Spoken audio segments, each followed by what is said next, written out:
Sa edad na 65, dapat sana'y wala nang inaasikasong anak si Nanay Teresita.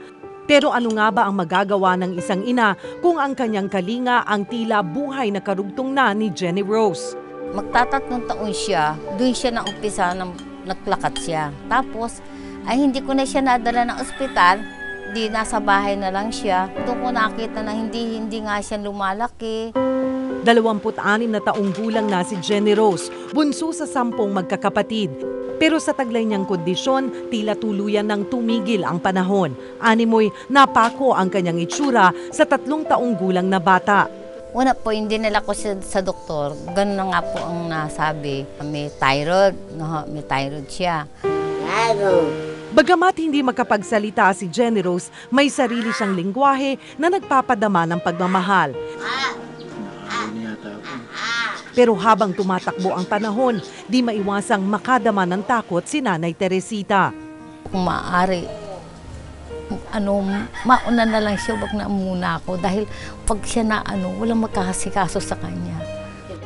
Kaya't ang tanging hiling ng pamilya, maipagamot si Jenny Rose. Pangarap ko sa kanya, gumaling siya sa karamdaman niya. May tumulong sa amin. Kulang na kulang kami talaga sa pinasya. Dinala namin sa Asian Hospital and Medical Center si Jenny Rose sa pagbabaka sakaling maagapan ang hypothyroidism nito. Yun yung kakulangan sa thyroid hormone. So normally, ang thyroid natin, lahat tayo may thyroid gland na dito sa leeg natin. So kunwari ito yung airway, ito yung thyroid gland, nasa harap yan.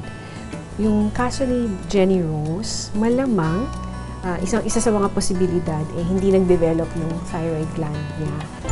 Isa ang thyroid gland sa mga bumubuo ng ating endocrine system. Maliit ito kumpara sa ibang parte ng katawan pero malaki ang papel na ginagampanan. Ang kakulangan sa thyroid hormone nagreresulta sa pamumuo ng tubig sa balikat o likod, pamamanas, pagiging dry ng balat, pagtigil ng paglaki at delayed mental development. Lahat makikita kay Jenny Rose.